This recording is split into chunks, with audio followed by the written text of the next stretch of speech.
You're listening to Oilersnation Radio, presented by the Nation Network. Subscribe for free on iTunes, Spotify, or wherever you get your podcasts from.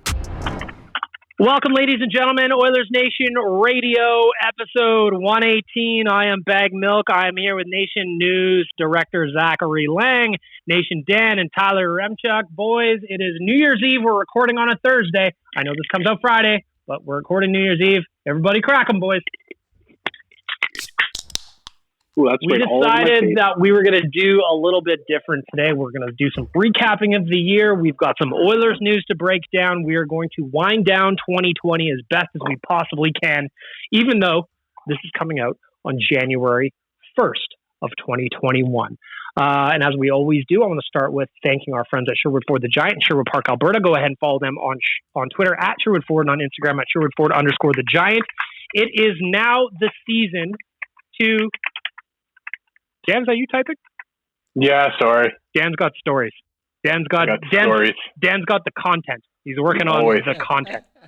I want to thank our friends at Sherwood Ford out in Sherwood Park, Alberta, for making this all possible. And as we do every week on the podcast, we're going to start off with my friend Tyler Remchuk giving us the Giant question of the week. The Sherwood Ford Giant question of the week, Bagged Milk. We're going to look back on the year, and I mean, there was a lot of bad this year, but there was also some good. And I think it's nice to, at the end of a year like this, pull out some of the positives. So, focusing on the on-ice product for the Edmonton Oilers, what is your favorite Oilers memory of 2020? It could be a goal, it could be a game you watched with someone, a game you were at, whatever. Your favorite Oilers memory of 2020. I'm going to start with Zach because he's joining us because Rick couldn't be here today. Zach, your favorite Oilers memory of 2020? I mean, it's kind of hard because there was only a couple of months worth of hockey, right? But yep. I mean, how could it not be the whole Cassian Tkachuk feud? I mean, it was probably the most notable Oilers storyline of all of 2020. Starting out in January, and then we had the big brawl and the Mike Smith Cam Talbot fight. I mean, that to me is what stood out the most, I think, this season. Hard to argue with that one. Yeah. Mr. Nation, Dan, your favorite Oilers moment of 2020? Well, I think if Rick was here, he would be saying the Vegas game. Us being down in Vegas was an absolute blast. But for me, it has to be the few games that I was able to go to with both our Finnish friends and our German friends. The German friends especially, it was a special time for them to come over and be able to see the Oilers in person. The Oilers social media team put them up on Oilers Twitter, which I think was like mind-boggling for them. But it was being able to go to see the games with our European friends, being able to see their first ever NHL games every time is just absolutely special. Mr. Yaremchuk, your favorite moment of 2020? I got a couple. The first one is going to be my honorable mention, and it is the Connor McDavid goal that he scored on Ukrainian Christmas Eve against the Toronto Maple Leafs. I remember that because I was celebrating Ukrainian Christmas with my family in, and I'll use the proper vernacular, in the basement of my Baba and Guido's house, about to eat some delicious putahe, and we saw Connor McDavid score that goal. So that's a memory for me.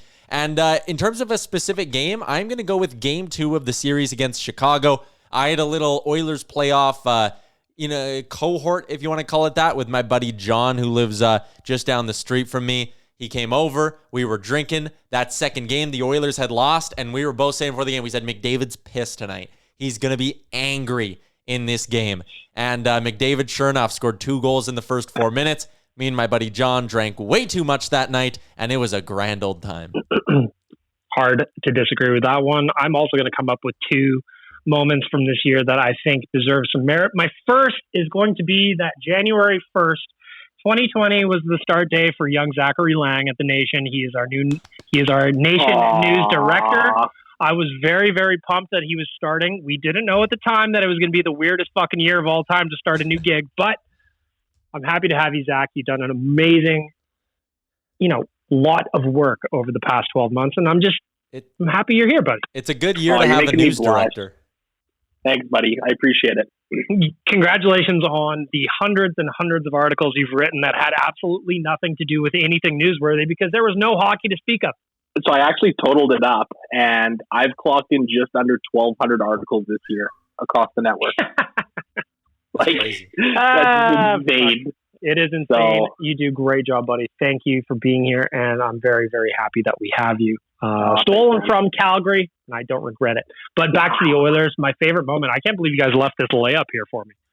Leon Draisaitl, 2020 Hart Memorial Trophy winner, Ted Lindsay winner, Art Ross Trophy winner, German Sports Personality of the Year winner.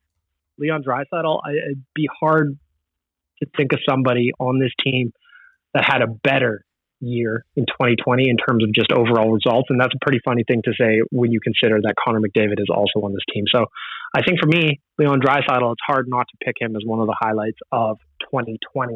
Is there any kind of other, it doesn't have to be your favorite memory or player or goal or anything like that, but is there anything else that stood out to you this year? I'll start because I feel like this is very on brand for me.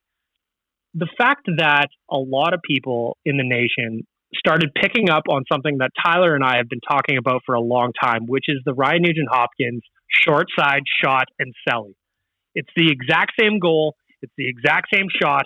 It's the exact same celebration every fucking time. And I know when he scores it, I'm going to get a text from Tyler about it. And I'm glad that a bunch of people around the nation started picking that up as well. Is there anything else that you guys can think of that's kind of like that over the past 12 months? I think the coolest thing is from Leon Draisaitl. The league has kind of started to recognize this new move where he accepts a pass on his backhand and then immediately turns that into a shot from the short side. And the goalies aren't expecting it because they have no idea what the next play is from Draisaitl. But it's a thing that you start to see from other announcing crews. So yeah, for me, it's Leon Draisaitl's little unique shot there as well. Zach, anything else that comes to mind for you? I don't know. I think if we're talking about players and their skill level and stuff, I'd be hard to think of something other than Connor McDavid and his crossovers. I mean, it's in a way, it's so impressive to see how quick he's able to gain and maintain speed across the ice by simply using crossovers. And I think it's going to be something that we're going to start seeing a lot more from players in the years down the road, especially the younger kids who are growing up watching the Connor McDavids of the NHL and learning how to play through osmosis by watching them. Tyler, finishes off. Anything like else that sticks out to you, be it player, whatever? While we're on the topic of Leon Draisaitl, how about the Leon Draisaitl reverse check when a defenseman comes to get him and he just gives it the sort of like pop the shoulders back and shake him right off? Kicks his ass out. Yeah, I love that move from Draisaitl. Another thing that we saw a lot of this year, and it's something that, sort of came out in 2020, I suppose late 2019, the emergence of Ethan Bear. Having a defenseman who can, when he signed that deal, and we're going to talk about it in a second, the Oilers tweeted out like a little montage of Ethan Bear goals. The way he can walk the blue line with the puck on his stick is great. And it's something the Oilers haven't really had for a long time. Like, it's not even a skill Oscar Klefbom is particularly great at, or at least uses a lot. But Ethan Bear walking the blue line like that, it's beautiful. One thing we'd also be remiss to not mention is the Yamamoto emergence, as a player who kind of, we've had a lot of promise for him, but he just came in and completed a line that arguably became our best line for all of 2020. Came up like his first game of the year was a year ago today. Yep. Yeah. If you guys remember that wild, we talked about it a little bit on Real Life. Again, today we're recording on Thursday afternoon. This is going to come out on Friday morning. It's going to be a New Year's Day release, despite us recording it a day early. We just talked about it on Real Life. Do you guys remember how crazy that New Year's Eve game was last year against the Rangers? Oilers were up something silly like 7-1 or 7-2 or something. It looked like the Rangers were going to claw back and close it. And then Yamo iced it with an open netter. And it was just kind of all systems go from there. Well, you can argue that was kind of the TSN turning point for the Oilers from that December month where it was just an absolute train wreck and we were just trying to get a couple W's here and there to January and onwards where the team looked like they were going to be the fourth place or third place team in the Western Conference by the end of it. So yeah, it's that New Year's game was a pretty big moment for us. And again, it was the recognition of Yamamoto with that line of Nugent and Draisaitl just absolutely tearing it up and the start of something special. Tyler brought up the emergence of Ethan Bear earlier in the conversation. Obviously, the news this week, first reported by our friends at Puckpedia, written about by Zachary Lang, was the fresh 2-year contract that he signed this past week. A lot of us thought it might be a 1-year deal, had no idea where the money was going to come. Zach, I'm going to start with you. You wrote the article. First thoughts on Ethan Bear signing a 2-year extension with the Oilers that gives him a little bit of a bridge deal, a little bit of money, and hopefully a lot of time to continue his development. Yeah, I think it's a tremendous contract, really, when you look at it. I think he could have signed for double that on a longer-term deal. So the fact that the Oilers are able to keep the cap down at only $2 million in 2 years, I think it's a pretty great deal for the Oilers and for Bear as well. You know, it really gives the player the opportunity to come in over these next 2 years and really prove himself and earn himself a big NHL contract. And, you know, from an Oilers perspective, too, you know, there's a lot to like about it. Bear was tremendous last year. And, you know, we might see a little bit of a sophomore regression, but hopefully, you know, some Tyson Barrie minutes can help take some of that pressure off of Ethan Bear. But I think it's a great deal for both the player and the club. And there's a lot to like about Ethan Bear and him being a long-term player for the Edmonton Oilers. Dan, what are your thoughts on the Ethan Bear deal? Well, we touched about it a little on State of the Nation there on Tuesday afternoons at 1 p.m. if you're looking for something to hang out with. Good nice plug. plug, Dan. Real nice plug. We were talking about the fact that that bridge deal, getting him through next summer, is going to be a huge thing for this team. We've got 13 players under contract for next year on the roster. Ethan Bear, of course, now being one of them. And you're looking at the Ryan Nugent Hopkins deal. You're looking at a Yamamoto deal. You're looking at, I'm just looking at puckpedia.com to be able to make sure that I say everybody. Larson will become a free agent. Barrie becomes a free agent, of course. Like you've got some moves to be made in this next offseason, and now Ethan Bear isn't one of those, which I think is absolutely huge for the team. Ken Holland's got a lot of work to do. A lot of teams have a lot of work to do to try and figure out the cap number and what that's going to mean for them. But for the Oilers to have a defenseman in Ethan Bear's style and Ethan Bear's caliber already locked up for 2 years, that's huge. Tyler, you would be hard-pressed to find an Oilers fan who hasn't absolutely loved what Ethan Bear has brought to this blue line in this organization in the last year, and you would be hard-pressed to find an Oilers fan who doesn't absolutely love this contract. 2 more years of Bear at a reasonable cap hit. If he continues to take steps forward in his development, he's going to get a really good contract at the end of it. And I mean, he's a top 4 D-man already, and it's great to see that the Oilers have grown one of these kinds of defensemen in their own system out of a late-round pick. I love seeing Ethan Bear get rewarded with the 2-year deal, and I have no doubt that he's going to be an Edmonton Oiler for a very, very long time. For me, the exciting thing about Ethan Bear is that if you remember to the beginning of last season, I'm talking 2019, 2020, it seemed like Ethan Bear was kind of a guy who was going to show up to training camp, but nobody really expected him to grab a spot the way he did. It seemed like Caleb Jones was the one with his name written down in ink as opposed to Ethan Bear. So for me, the last calendar year plus, I guess, since we're on December 31st as we're recording, Ethan Bear's emergence has been such a pleasant surprise that I just did not expect. I didn't expect him to look as polished as he did. I didn't expect him to look as well-rounded as he is. I didn't expect him to be able to handle top 4 minutes the way he has. And like I think the point that was made a little bit earlier is it wouldn't be unreasonable to expect him to maybe even take a minor step back or stay flat as opposed to making a giant leap again this year. Players' development is not a straight line. However, the thing that Ethan Bear does well is he's so calm and poised with the puck that I think that he's going to be able to buy himself time and get himself out of more problems than he creates. And that's going to be huge for the Oilers, especially having a player like this, like Tyler said, on the blue line on the right side that is skilled. He can defend well. He can accept a bigger role this year. He's going to have to. And I'm really looking forward to seeing how this plays out. I like the contract. I like that it's 2 years. I know a lot of us, especially on this podcast, we even thought it was going to be a 1-year contract, maybe bet on himself, go for some more money next year when some money frees up, as Dan pointed out. But it almost doesn't matter. I'm just happy it's signed. It took longer than we all thought it might. Doesn't matter. None of us were concerned that he wouldn't sign. Glad it's done. I'm glad it's 2 years, and I really cannot wait to see what he does in his second full season with the Oilers. Dan? Well, and it's a real professional story, right? I think it was Jason Greger that had him on his show and then did an article for the Nation and talked about, here's a player that recognized that he wasn't really, he wasn't really carrying himself in the offseason the way he needed to be the professional he is in season. And he figured that out, and he's really gone about changing himself. So you're right, Bag Milk. It's a big thing for us to watch a guy that, he was penciled in behind Caleb Jones on the depth chart and ended up, as an everyday defenseman for the Edmonton Oilers. So it's an awesome 2020 story to watch.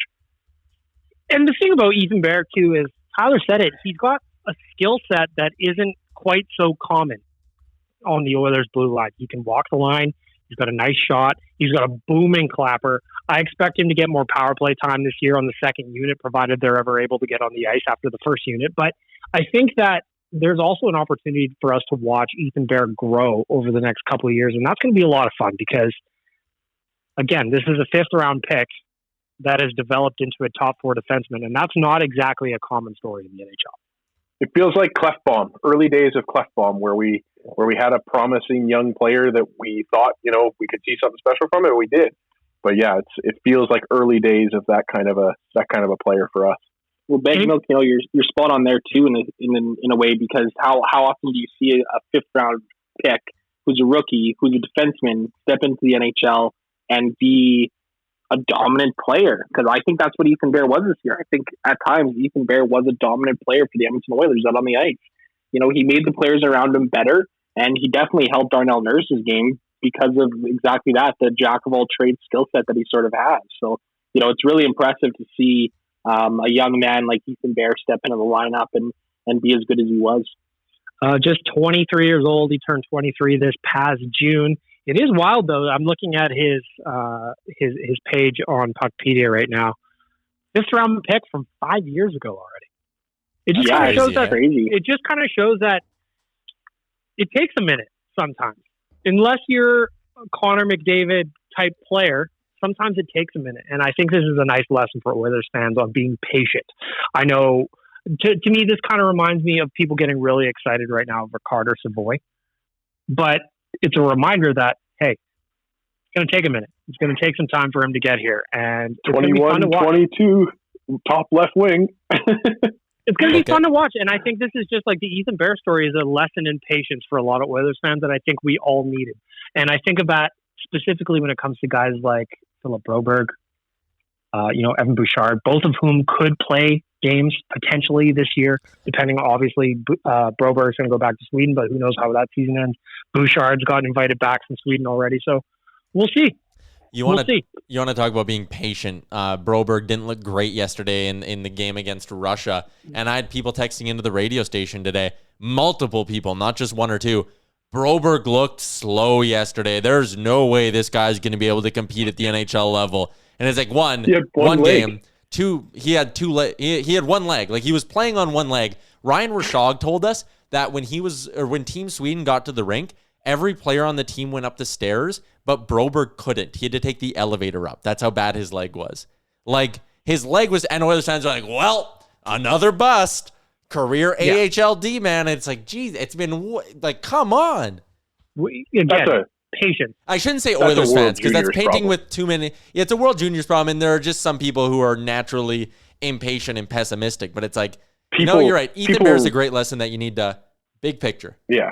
People were ready to write off Quinton Byfield after 2 games. Yeah. Like, there's a lot of over-assessment from the World Juniors that, especially like a situation where Broberg is playing where he probably shouldn't have been playing, or Byfield's playing 6 minutes a game and people expect him to be lighting up the world. It's just silly. But you guys brought it up, so let's get into it. Thanks to our friends at Hockey Canada, we have got a signed Team Canada jersey available for you to win. All you have to do is go to Oilers Nation on Twitter, find the post, retweet it, follow Oilers Nation and Hockey Canada, and you are entered to win a team-signed jersey. Tonight, the boys play against Finland. So while this has been released on Friday, January 1st, today we are going to make some predictions, and I invite everybody listening to this to tell us how dumb we were for our score predictions that may or may not have turned out tonight against Finland. Actually, that game is kicking off here in about, what is it, an hour and a half. 30 minutes? Yeah. An hour and a half. So we've got time, boys. Let's look at how Team Canada has done so far. Again, this segment presented by Hockey Canada. Go check out the 50-50. Go to hockeycanada.ca/50-50. Today's, as we're recording, it's already over $1 million. Wow. Not only is it over $1 million, it's $2.455 million. Oh man, I can't wait to be rich later tonight. Absolutely, Zach. I cannot wait to be rich, buddy. In fact, boys, if I when I win, I'll buy you all something nice. Thank you. Oh, nice. Today, Low Tide asked me what I would do if I won the 50-50, and I said I would do the same thing I always do, Low Tide. I'd eat craft dinner on the weekends, but I'd do it with all sorts of fancy ketchups. And he didn't get the reference, and I was very disappointed in that. So I wanted to get it out to an audience that would hopefully understand the reference. Should have hit him with the office in there. Gentlemen, Canada-Finland today. The reason I want to talk about this today, and again, we're recording on Thursday. It's 2:30 p.m. right now as I'm talking. This is being released on Friday. We're looking at Finland tonight. To me, this is, and I mean, this is the obvious thing to say, this is easily the most difficult team the Team Canada's faced so far. A lot of people have been complaining about the 16-2 win over Germany, over the dismantling of Switzerland the other night. How do you guys think that those types of games factor into a tougher matchup tonight against Team Finland? Tyler, I'm going to start with you. You wrote the preview today at Oilersnation.com. Yeah. What are your first take on Team Finland against Canada today?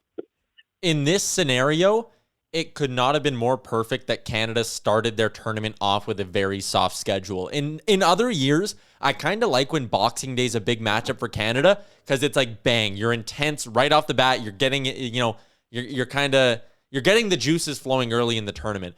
But for Canada, getting 3 games to ease yourself into things in a year where most of your players have not played a competitive hockey game in a while outside of the red and white intra-squad games, it is perfect that they got a chance to play 1 game against Russia pre-tournament, ease into things against a Germany team that was just so beaten down with the COVID stuff.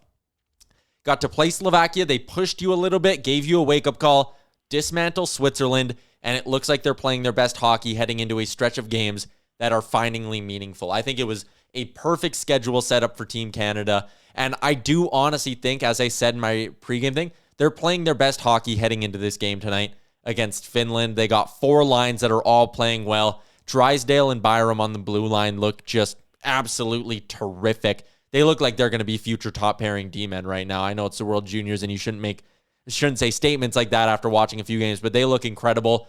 The big question mark for me is between the pipes.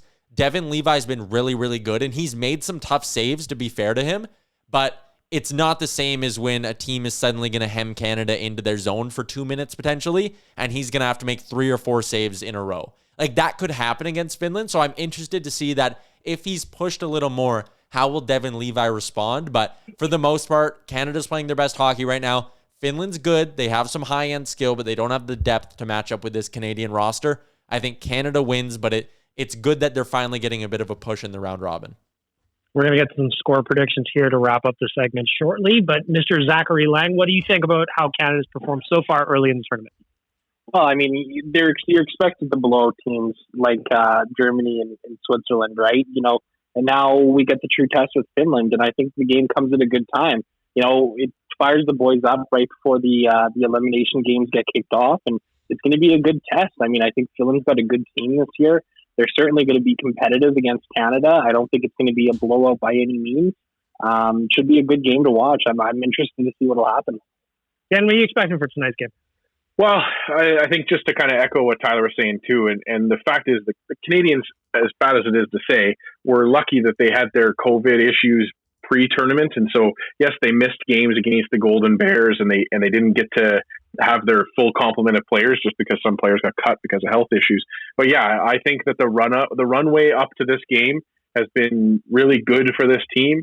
I do agree with Tyler. The question mark is in the nets, and that's always going to be the case for any kind of tournament where a goalie hasn't had these 6 defensemen in front of him ever, and so it's going to be exciting to watch tonight this afternoon and see what transpires there. But yeah, I think that this is a fine test for them, and I think they end up coming out on top. But it's a good test to have now, and then we get into the play-in round. To me, this is where the tournament is at its best. is when the games start to really matter, and then we're going to get into the elimination rounds. Not to mention, I got some money on Canada winning their group, so that needs to happen. But this is where things actually get interesting to me, and I'm really looking forward to seeing how Canada performs against some stiffer competition as the tournament progresses. I don't have a problem with the blowout games. It's a little bit boring to me, but it's part of it. I don't think the tournament should be pared down. I don't think teams should be eliminated, because you could see when a team like Germany progressed, how much that meant to those kids. And that's what it's really all about. And I'm really looking forward to seeing how this tournament progresses and how Canada's able to handle greater senses of adversity as we progress towards the gold medal game eventually. I was going to save this for hot and cold performers, but I'll get it off my chest now. The people, and I'm not going to name names, but there are some people out there in the media who love to shit on the World Juniors, man. And I just don't get it. Like, you sit here and you go, oh, it's not fair to Germany that they had to sit there and get blown out by Canada and get embarrassed. Ask every single member of that German team if they would rather have a chance to play against Team Canada and play in the top tier, or if they would rather go to tier 2 and have to beat the shit out of those teams. Every single one of them would rather be in the top tier of the World Juniors and playing against the best players in their age group in the world. Every single one of them. Not one of them would want to go drop down a tier. There's a reason why countries celebrate winning the relegation round. Being in this tournament is a big deal for some of these countries, and you're not going to grow the game and you're not going to grow other international programs by saying Canada, Sweden, Russia, USA, Finland, Czech Republic, you guys have your own tournament. The rest of you guys enjoy tier 2. Like, that's not doing anything. It blows my mind that people think that's a good idea. It's a selfish take, and it's a stupid take. Well, and also that's how teams get better, right? Yeah, well, unless you play the best, you're not going to get any better. Sorry, Dan, exactly. You cut back this tournament to 30 years ago, and Tyler isn't mentioning Finland in the top teams of this tournament. Tyler isn't mentioning the Czech Republic as a team that competes in this tournament, because those teams didn't have junior programs that could compete at this level. They stuck with it. Yes, they got blown out. They get absolutely blown out by the Canadians, but then they're playing against the German team and they're competing against them. It's so asinine, and it's very elitist of us to say that kind of stuff, because we just are further along in our evolution as a hockey country than other teams are. If you want to make this tournament better, you take some of the Canadian Hockey Canada budget and you send that to other countries that need the money and need the help. Those teams become better. We become better. The tournament becomes better. Removing teams from a tournament at this point is just absolutely shooting yourself in the foot. And 100%, Tyler, I agree with you. I went on this rant on Twitter earlier this week. It's absolutely asinine. It's like when the CHL banned the ability to draft European goaltenders. You're asking your shooters to play against worse goaltending and become a better shooter. That's not how it works. You have to be challenged to be able to become better. And this tournament is proof of that every year, because we see teams that come out of the woodwork and are unexpected performers. Leon Draisaitl exists because of this tournament. You know, these are the things that these players come out of nowhere because they've been able to compete and be able to push for this tournament. Look at the push that Germany's made in the last few years, where, you know, for how long has it been Marco Sturm is kind of like the big German hockey name. Leon Draisaitl's young. Leon Draisaitl's young in his career. He's probably going to overtake Sturm as the highest scoring German ever this coming NHL season. But Draisaitl, Moritz Seider, JJ Petrika, Tim Stützle, there is a ton of talent in Germany right now, and if you were to just take them because they lost 16-2 to Canada and some guy wants to have a hot take on Twitter, if you take them out of this tournament, you're killing that development. You're giving those kids so much less to strive for. I don't want to say nothing to strive for, because they're all striving for the NHL, but when you don't give them this platform, you're robbing those young players in these countries. And I like that you use the word elitist, Dan, because it's like, oh, they're not good enough to compete with Canada, can't come to our tournament. Like, get out of here, man. It's about more than that. To me, it kind of be like, think about it this way. What if Canada won something in soccer? Nobody would expect us to win fucking anything, and it would be a very major moment for Canada soccer if they progressed into a tournament or whatever. We're probably going to make a World Cup soon. You're right, Big Milk. You're exactly right. We're probably going to make a World Cup soon because of the strength of Alphonso Davies. Alphonso Davies will not be able to carry us past the play-in round. We're going to get murdered by Brazil. And are people going to say, oh, Canada shouldn't be allowed to play in the World Cup? No, that's not how it works. Canada earns the right to play in that tournament, just like Germany earned the right to play in this tournament. And they didn't turn it down. They showed up willingly, and they're excited to be here. We need to stop it. I got to tell you, boys, I didn't expect this to get as passionate as I did about the World Juniors. Good for you. Passion. Hashtag grow the game, baby. Grow the game indeed. And will any Canadians, when Canada loses 9-0 to some big soccer country at the World Cup, will these same Canadians open their mouths on Twitter and go, Canada needs to get out of this World Cup thing. This is not good for Canadian soccer. Like, get real. No one's going to sit there and say the World Cup's broken. Like, come on, man. Yep. All right, boys. Wrap this up. World Junior segment today. A day. The game's coming up in a little bit. However, this is being posted on Friday morning on the site. So, around the horn, we're going to do some score predictions. And you, the listener, I invite you to really rip us if our score predictions are not very accurate. I encourage it. I want it. I know that you will not rip me because my 4-2 score is going to be perfect. 4-2 Canada wins. I'm going to go to up next on my screen is Zach Lang. Your score prediction for Canada and Finland. I'm going to say Canada wins 4-1. Okay. I got a 4-2 for me, 4-1 for Zach. Mr. Nation Dan, your score prediction. Well, I predicted 3-1 against the Swiss on Inside the Nation, or sorry, State of the Nation on Tuesday. So I'm going to say 3-1 Canada against Finland. Let's go. Tyler? I'll be completely honest. I'm a big fan of Zach's 4-1 prediction. But I will go 5-2 for Canada in this one. I think the offense You're going to price is right me right now? It's either I price is right you or I give my answer, which was either going to be 4-1 or 4-2. So I'm going to go 5-2 Team Canada. They'll be up 4-2, and they'll sneak home a little empty netter to make sure my Canada minus 2.5 goals bet cashes. There you go. Canada up against Germany today. Again, this is being released on Friday morning. Please hit us up and tell us who has the best takes on the World Juniors. I'm liking Dan and Tyler's as early front runners in this conversation. Canada going up against Finland a little bit later. Lastly, hockeycanada.ca /50/50. hockeycanada.ca /50/50. They are running a 50/50 in Alberta only, all tournament long. As we're talking, the pot's already going up by $100,000. Somebody tonight is going to have a very, very good New Year's Eve, and I am here for it. Just like I don't feel like cooking today, Dan, despite my love of my new air fryer. I feel like I will be ordering from our friends at skipthedishes.ca today because I'm hungry. I can't cook, and I love to have food show up at my door. Go over to skipthedishes.ca, choose from one of the hundreds of amazing local Edmonton restaurants and pubs that you can order from. Support local, tip your driver, make sure that we got some money going into the local hospitality community. Go ahead, Dan. Order extra bag milk so you can throw it in the air fryer tomorrow. Amen.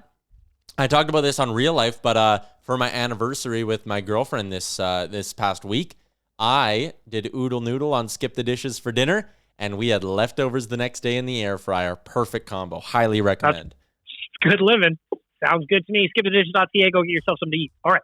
I'm going to go back to the Oilers because the Ethan Bear contract was the only thing that got done since we last spoke. Slater Koekkoek coming in on a 1-year contract. A little bit of depth. I'm going to start here with Dan because he's been talking about defensive depth for months now.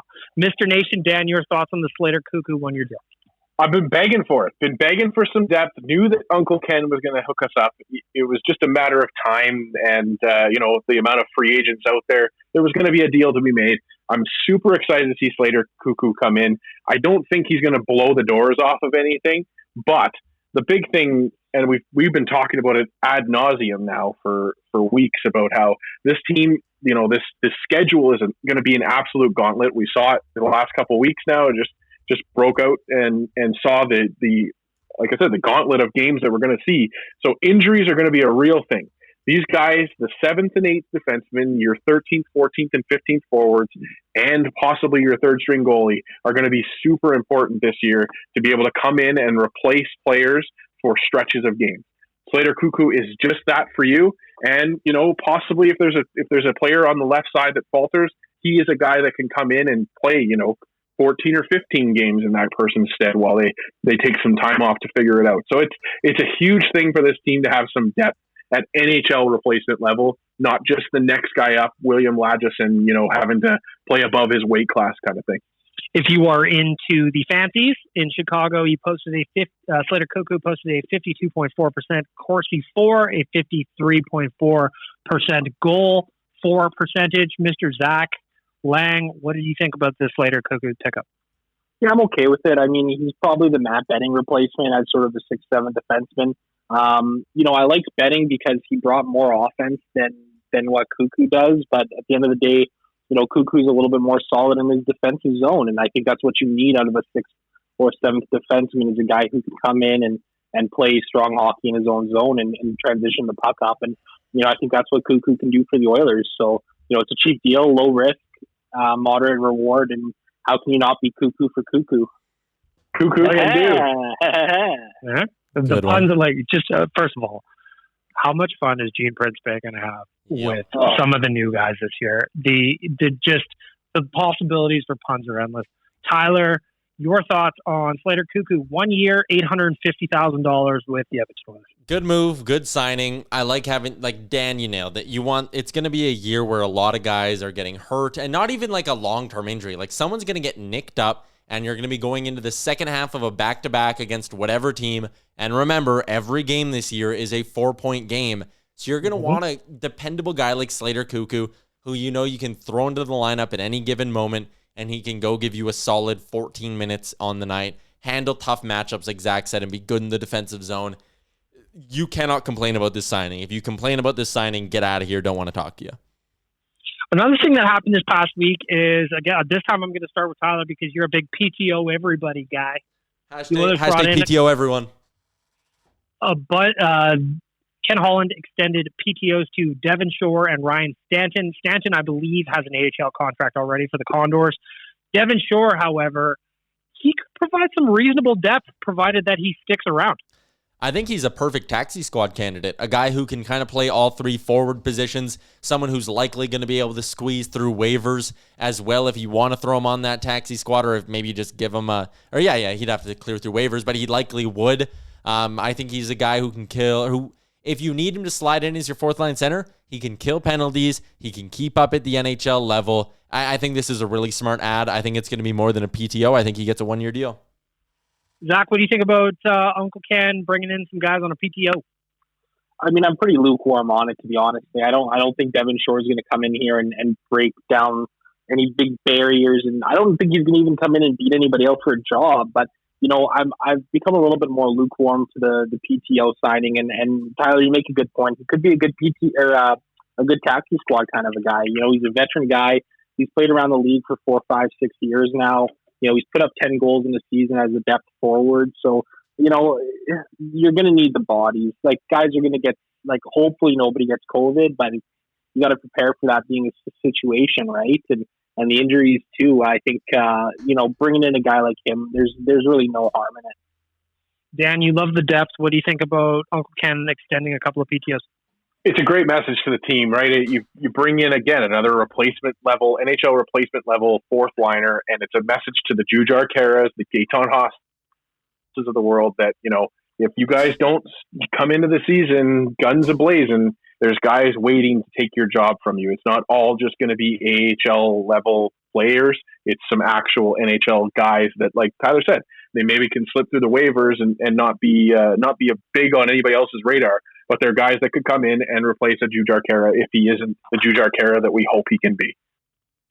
To me, I think the most important thing that here is it's depth. It's depth and having legitimate NHL players as that depth, and not necessarily a guy I'm sorry to pick on Ty Ratty, but he was expected to be an answer for this team a little bit, and that doesn't seem to be the case on this squad. Even our depth players have found ways to contribute at the NHL level. If Shore does get signed to a contract beyond the PTO as well, I think that's so important, and that's a really big difference in the organization that Ken Holland has brought in. Well, and it's like you said too on Inside the Nation again, or sorry, State of the Nation again, is that in previous years signing Drew Shore would have been a oh man, that's an everyday NHLer that we've got now for this team. Now it's just a guy that's depth. He's kind of the Colby Cave that we've been missing on this team. He's that same kind of role player that can come in and just play that spot duty. And wish we had Colby here for sure, but Shore will be a great player for us, I think, in his spot duties. Another thing I want to talk about is now former Oiler Andreas Athanasiou signed a deal in Los Angeles for $1.2 million. I am going to start on this one saying, oh boy, was I wrong on where the Athanasiou thing was going to end up. Now, the revisionists out there are pretending that a lot of us weren't necessarily excited about Andreas Athanasiou being traded here for the 2 second-round picks and Sam Gagner at the deadline. I tweeted out the link to the article Zach wrote on deadline day about that trade. And if you look through the comment section, I would say vastly more people than not were excited about the potential for adding another guy with 30 goals on his NHL resume to the team. It did not work out. That is not at all news to anybody listening to this. However, it is interesting that he signed for $1.2 million in LA as opposed to getting anywhere close to the $3 million that the Oilers would have had to extend as a qualifying offer. I'll be the first to admit, I thought that maybe trying to move a guy like Chase on to create some space, they should have maybe qualified him to try and see if they could do anything with it. I was wrong.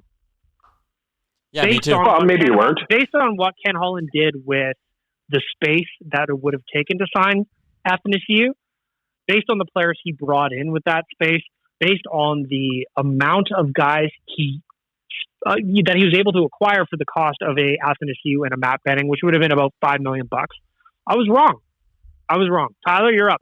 Yeah, I was wrong a little bit too. Like, I was open to the idea of qualifying Athanasiou and Benning, but Ken Holland clearly knew what the market was going to be like this year because he opted not to. And with that $5 million, I mean, it wasn't all of it, but that really helped him get Barry, Turris, Cahoon, Ennis, Puljujarvi. Like, that cap flexibility, he used it to his advantage. And at the end of the day, the Oilers are in a way better spot right now than they would have been if they would have qualified both those guys. So I was wrong on Athanasiou when they acquired him. I said, hey, this is a guy who is going to help you for a playoff push, and he's going to be here for a few years down the road as well, and he's going to be a top 6 winger. And I bought in 100%.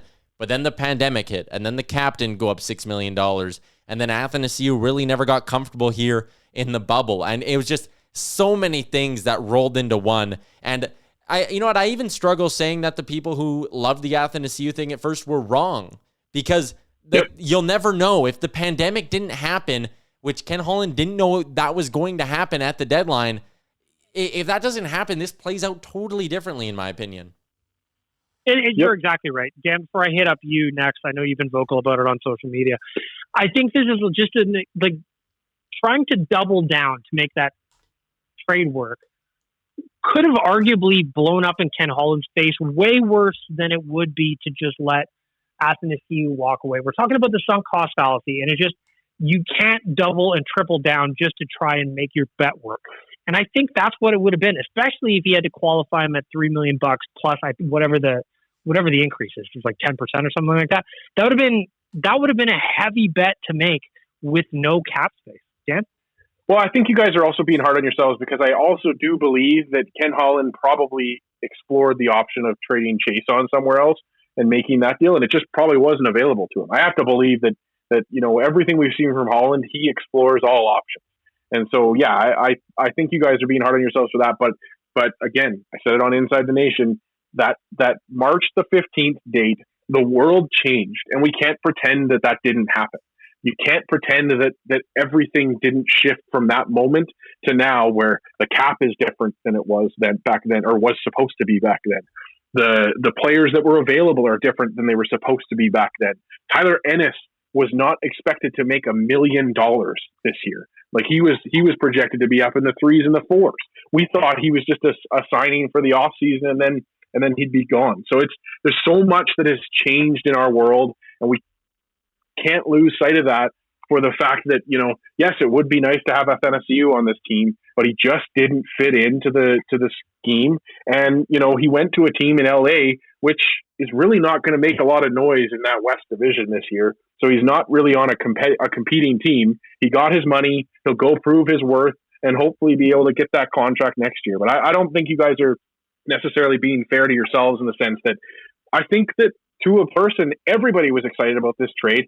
Everybody's excited about the player that Athanasiou could be and has been in flashes in the past. But he's not in the plans this year. And Ken Holland went a different way. And I think Ken Holland went a way where you compete for the playoffs and you compete to be able to be the team that comes out of the Canadian division this year. Does it suck to lose 2 second-round picks in this trade that only ended up with 13 games? Of course. But I think you also have to look at what Ken Holland has done since making the decision to cut bait. Zach, finish us off on Athanasiou. Give us the breakdown. I think it's absolutely time to lay this to bed, finally. Like, we've talked so much about Athanasiou and so much about what happened. When the Oilers made the move to acquire Athanasiou, we were, like you guys said, looking to bring in a guy who could be a future top 6 winger for the Oilers with speed, who's put up 30 goals, somebody who, sure, he has some defensive lapses, but he still had a lot to learn in the NHL. At the end of the day, the bet didn't pay out largely because of a pandemic, right? Like, if we didn't have a pandemic, we'd be sitting here getting ready for our New Year's Eve game against whoever the hell we were playing, and Athanasiou would be a part of this team because the cap was supposed to go up to upwards of $88 million this year in the NHL, and you could have kept a guy like Athanasiou around. And I think it was bagged milk. You said you made a great point too, like by not doubling down on this bet. I mean, like, again, not to beat a dead horse too much here, but imagine if Peter Chiarelli was the Oilers general manager. What the hell would have happened? It would have been chaos because he would have tried to double or triple down on that bet like he did with Jordan Eberle and like he did with acquiring defensemen in that 2-month span before he got fired from the Oilers job.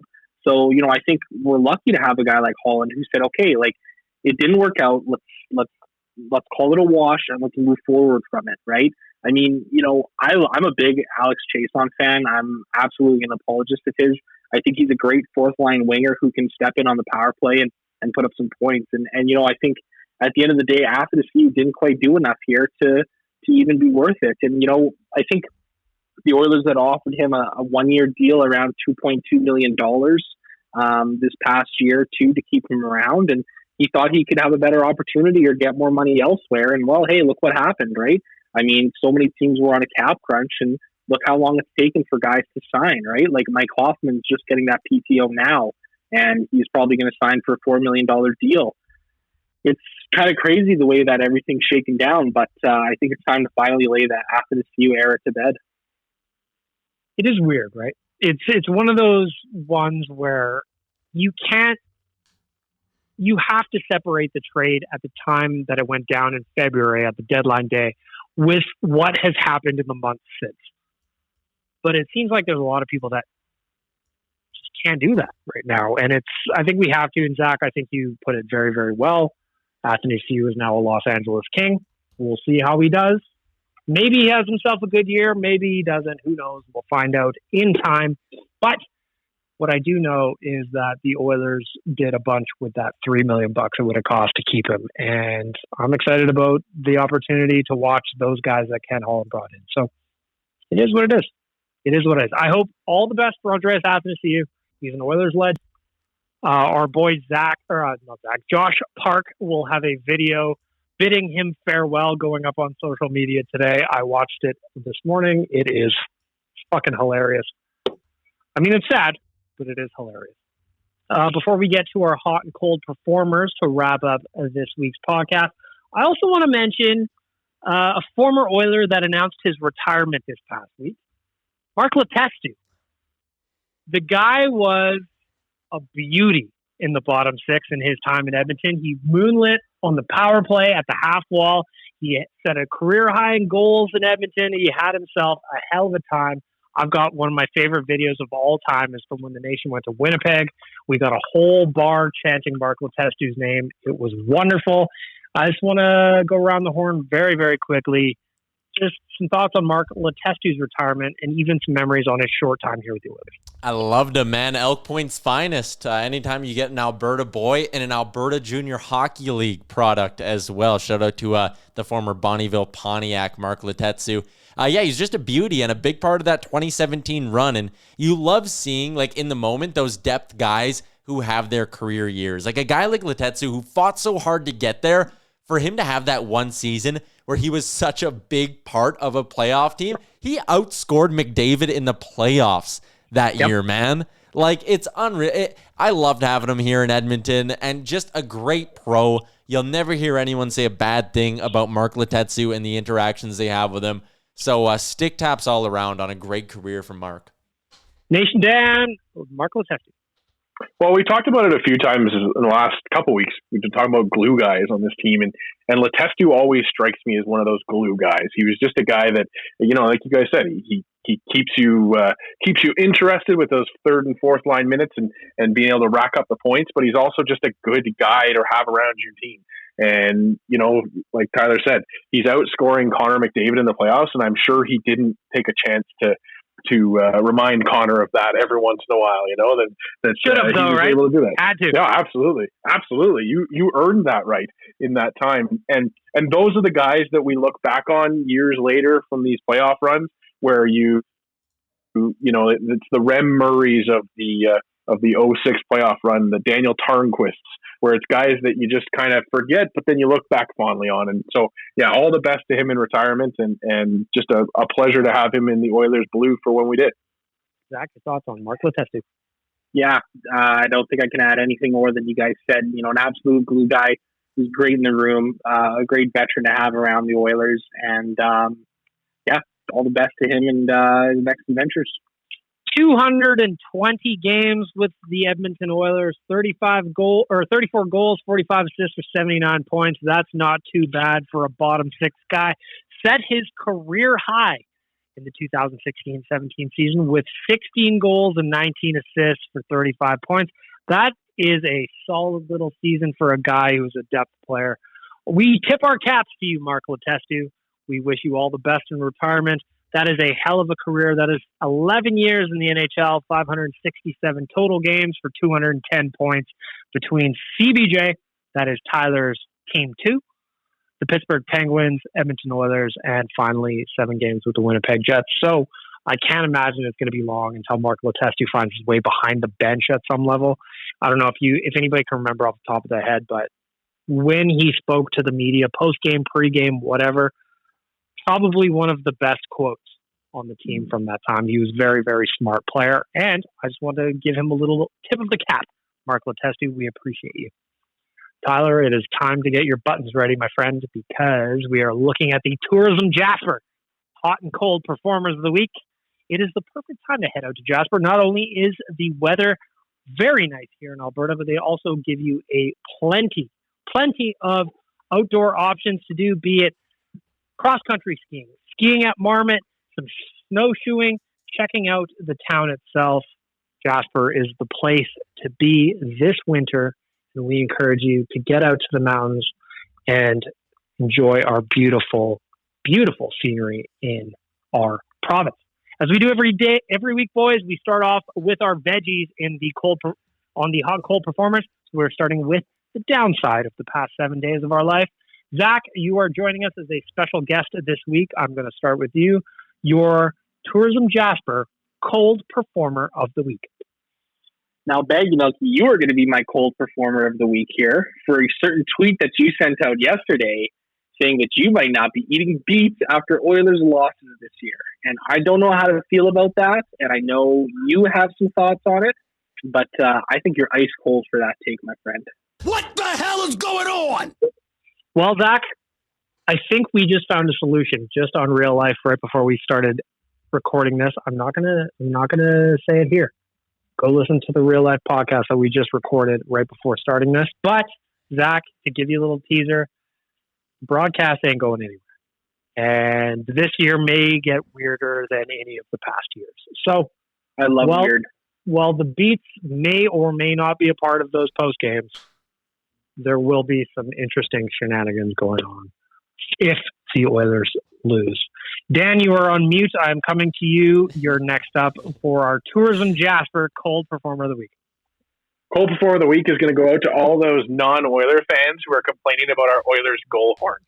Watching the World Juniors has been an absolute slice for everybody outside of Edmonton who hate to hear our goal horn, and I just want them to keep going. I don't want them to stop. They're my cold performer, but I don't want them to stop, because if you go to an opposing team's barn or you watch a game in an opposing team's barn and you enjoy listening to their goal horn, there's something wrong with you. Yep. And that's okay. It's okay to be wrong, but I absolutely love the hatred that our goal horn has created. And so keep it going. Oilers goal horn haters, my cold performer of the week. Y'all stink. What was that? Y'all stink, Stephen A. Smith. Y'all stink. Tyler, your Tourism Jasper Cold Performer of the Week. Hey, I got the World Junior hate off my chest earlier. This is something, I'm not going to have a button for this one or anything, but it's something I wanted to say on one of the two podcasts that we did here today. But as we wrap up 2020, we talked a lot about our favorite memories. We're all getting excited about looking towards the next NHL season, the next season for the Edmonton Oilers. But I think when you look back on 2020, something that we want to sort of keep in mind, and especially as we head into next season, is the two losses that the Oilers organization had, losing Joey Moss, losing Colby Cave as well. I mean, Colby Cave, both of them, like Colby Cave, such a young guy who would have been coming into an NHL training camp this year, looking to earn a spot. It would have been such an exciting time for him. Like, I'm thinking about him right now as we look back on 2020, and Joey Moss as well, someone whose legacy is so big with this organization. And we're going to head into a year now where you're not going to see Joey Moss high-fiving the players coming off after a big win or something like that. So I just wanted to say that, like, as we wrap up 2020, I think it's important to keep those two guys in our mind, because we're going to be heading into an NHL season that obviously would have meant a lot to the both of them. I couldn't have said it better myself, buddy. For my Cold Performer of the Week, I'm just going to agree with everything Tyler just said. Colby Cave will be missed. He was the kind of guy that, by all accounts, everybody loved cheering for and playing with. And the fact that we're ending the year without both he and Joey Moss is tough. It's tough, and it's unfortunate, and it hurts the Oilers family, it hurts the Oilers community, and that's where I'm just going to end it off.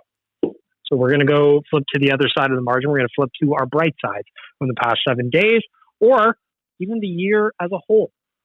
I'm going to flip the order. Mr. Tyler Yaremchuk, your Tourism Jasper Hot Performer of the Week. The Oilers, went out early in the qualifying round, and the Toronto Raptors, they went out fairly early in their playoffs as well. But one of my teams has been doing tremendous things this season, and it is my boys in blue. It is Josh Allen, Stephon Diggs, and my beautiful Buffalo Bills, who are not only heading to the postseason, but they are the 2 seed in the AFC. I think they're going deep, and you know what? I think they got a shot to beat the Kansas City Chiefs. I'm willing to say that my Buffalo Bills are Super Bowl contenders this year. I love them. Mwah. Also, they won me a lot of money throughout the year, and my boys, Stephon Diggs and Josh Allen, I needed 47 points from them last week to win my fantasy football championship. They put up close to 80 combined for me. I could not love them enough. Shout out to the Buffalo Bills. I am fired up for the postseason. If anyone knows where I can get a red Stephon Diggs jersey, let me know, because I want one desperately. Go Bills. They're my hot performers of the week. I like this right here. Fade Yaremchuk. Everybody fade Yaremchuk. Mr. Nation Dan, you are up next. Your Tourism Jasper, a Hot Performer of the Week. Well, it's just I know Beg Milk, you've got a bigger one going, but I just wanted to say a big thank you to everybody that listens to this podcast, to everybody that participates in this podcast. That's Zach, that's Coom, that's Rick, that's Tyler, that's Beg Milk. Even Jay has been spliced in there a couple times. And then it's to our guests who have, when we have these listeners, you guys make it possible for us to be able to bring on some special guests. We've had Gene Principe on this year. We've had Jordan Tutu, Lally Tour, Kelsey Mitchell, Brock Sagan, Jillian Fisher. We've had George Rock on in the past. We've got, his name is escaping me right now. Rob Schremp. Like, it's what a neat year to look back on for us. Jordan Tutu definitely sticks out for me. I know it was just recently, but to everybody involved with this podcast, from listeners right to the guests, right to you guys sitting across the screen from me, you guys are my hot performer of 2020, and we'll keep it going into 2021. Put some respect on my name. Zach, you are third up. Your Tourism Jasper Hot Performer of the Week or Year, whatever you choose. My hot performer of the week, I'm going to stick with the NFL theme that Tyler had laid down. Going with my Chicago Bears, who are red hot right now. We're on a nice little 4-game win streak. My boy Mitch Trubisky is showing everybody what he's made out of, and looking for a big win this weekend to sneak into those NFC playoffs. The and Tyler, by the way, smoking hot. Smoking hot. Tyler, something you'll be excited to hear. I've officially made the Buffalo Bills, as of last week, my number 2 team in the NFL. I've been looking for an AFC team for a while. One of my best friends and I have watched a bunch of Bills games together on Zoom this year, and I'm officially hopping on the Bills Mafia bandwagon. I like that. Jumping through the Bills Mafia table. Good stuff. Zach, I won't tell you that I just bet against the Bears on real life. That was a thing that may or may not have happened just probably about an hour ago. But I'm going to finish this off. Dan alluded to it. My Tourism Jasper Hot Performer of the Year is Nation Citizens. This morning, I don't remember when I posted it, I wrote an article at Oilersnation.com just saying thank you. This year has undoubtedly, 1,000% been the weirdest year of all of our lives. And without the amazing support of Nation Citizens, be it readers of the website, listeners of the podcast, followers on social media, none of us would be able to do what we're doing right now. And I just want to spend a couple of minutes just saying thank you. Thank you for reading all of our bullshit. Zach, I'm going to throw to you on this as well. This year, there were two off seasons, essentially. There were 2 extended gaps of time where there was just no hockey. And for us, we made it a point as a company to really put a focus on having fresh content up every single day to make sure that people had a little bit of entertainment, a little bit of normalcy in their life. And for a lot of us, the people actually writing the content, Tyler's on here, Zach or Dan's on here, we're all writing stuff for the website. It wasn't so much normal for us. Normally we get to report on what the Oilers are doing as a hockey team, and it's very, very easy. It's very fun. News comes out every other day. News comes out every day. There's a game to write about. But this year, it turned into an extended creative writing exercise. It turned into a lot of brainstorming ideas. It turned into a lot of projections. It turned into a lot of articles that wouldn't normally be written outside of an off-season scenario. And I just want to say thank you very, very quickly to everybody that listens to the podcast, that reads the website, and make sure that we can do what we continue to do. And just for being a part of the nation as a whole. The community behind this website, behind these podcasts, is truly incredible. And the fact that we got the support we did, despite the fact that there was no hockey to speak of for months on end, was truly incredible. And I just want to say thank you. Thank you from all of us at the nation. Thank you from my team that reports to me in terms of just writing content. Thank you for all of the sites across the network. And Zach, I'll just throw it to you. This wasn't easy, man. You mentioned earlier that you wrote 1,200 posts across the network this year, and I guarantee you that the bulk of those were not easy. So I just want to say thank you to the nation, and let Zach finish this off with just kind of like a look at what it was like behind the scenes for all of us on the content team to try and make this work during a global pandemic. It's you're 100% right. Thank you to you and everybody else who's read, who's worked with us, who's helped us along the way. I got to say it's been probably the toughest years of my career, and it's also been probably the most fulfilling to have been able to create so much content that people genuinely enjoyed, and people genuinely came to all of the Nation Network websites and continue to read. You know, I know there's been some really tough days in our Slack chats trying to come up with content ideas, and there's some days where we just kind of had to throw our hands up in the air and say, well, fuck, there's nothing to write about right now. You know, I think out of the whole year, November was probably the toughest month in terms of content, solely because there was nothing going on. Nothing. You know, we had no ability to speculate on return to play like we did earlier in the year. We had no way to do our player profiles because those were already done earlier this year. But we kept our heads down and we kept chugging along. And I think we did a hell of a job in trying to, keep there being fresh content on all these sites. Big shout out to our entire Nation Network staff, our site editors, David Quadrelli at Canucks Army, Ryan Pike at Flames Nation, John Steitzer over at Leafs Nation as well, and all of the other people behind the scenes and all of the writers throughout and across the network. I can't thank all of you guys enough for being such a great group to work with this year. And just for people that are listening to this podcast right now, Tyler, I don't expect any accurate numbers from you because I'm putting you on the spot here. But the fact that Oilers Nation Radio was able to grow in a year when there was probably 6 minutes of actual hockey being played is pretty special. Yeah, man. Just watching how the numbers stayed steady, and then watching how hard they sort of spiked up when the Oilers came back from their hiatus and into the playoff bubble, and then just watching it continue to grow from there. It's great that there's still so many people out there that even maybe when it's not an Oilers game day, they're hungry for Oilers content. And I think that says a lot about how much Nation citizens love this hockey team, man. Yeah, well, lest we forget, exactly, Tyler. We had one ON radio podcast that was during the playoffs. Yeah, we did one episode. And that would have been an easy excuse for Oiler fans to just check out and be like, I'm done listening about this team until next season when they play meaningful hockey again. And we wouldn't have blamed them for that, but you guys are absolutely right. The Oiler fans are the best. They stick through it through thick and thin.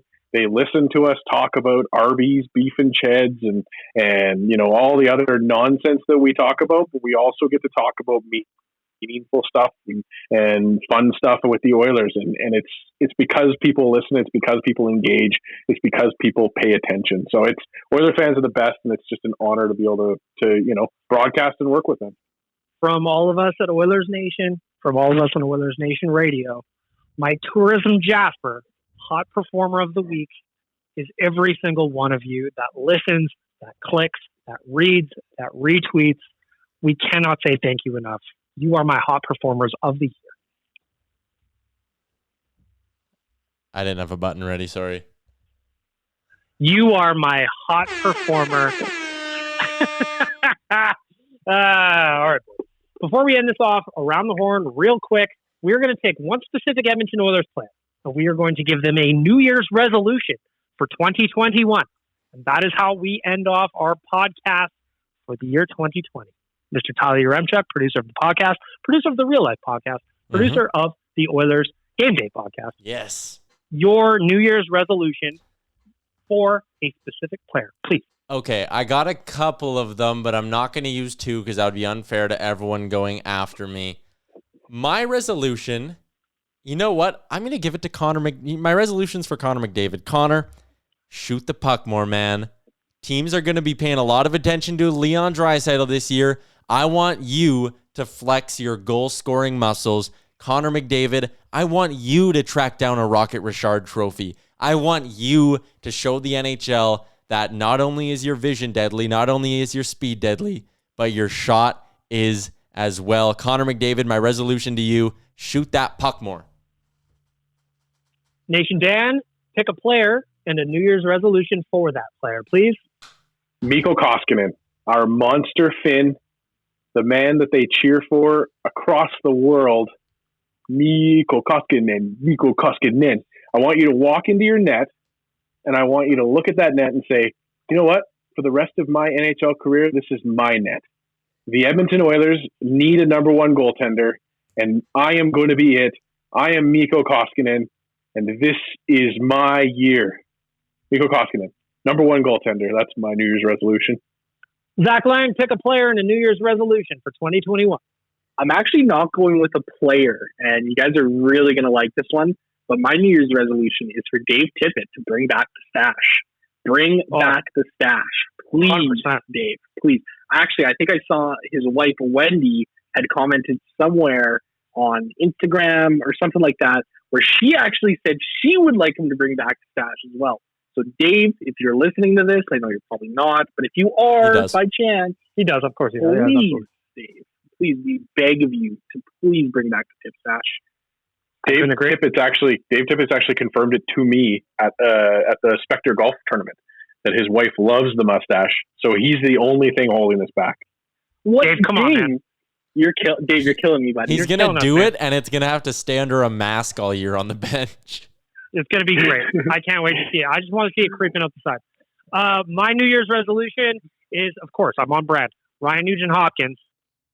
Listen, buddy. Get an air fryer. Well, first of all, get an air fryer. You'll eat well. It'll be a little bit healthier. You'll get all the fries you want without the oil. Now, Ryan, we're getting to crunch time, buddy. My New Year's resolution for Ryan Nugent Hopkins is to keep an open mind and a willingness to stick with the team that drafted him, end his career as an Edmonton Oiler, sign a contract that keeps Nuge forever. That's it. I don't know if that's a resolution, but that's a wish. It is. That's a goal, a wish.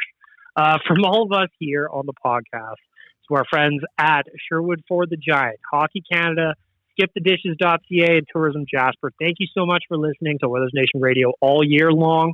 Thank you so much for riding with us, for the reviews. Thank you for being here. Thank you for telling us we suck. And thank you for joining in whenever we ask you for some feedback. You guys are great. This is probably one of the most fun podcasts I get to do every week. It's just Oilers Talk with the boys. It's a great time. I can't wait for the season to start in 13 days. It is going to be great. We've deserved this. We've earned this. Thank you for listening. Please keep giving us podcast reviews. Please keep telling your friends about Oilers Nation Radio. Thank you for listening. Have a great weekend. You deserve it. Shout out Damien. Best wishes. Thanks for listening to Oilers Nation Radio, a member of the Nation Network of Podcasts. Make sure to follow us on all of our social media to stay up to date and never miss a podcast.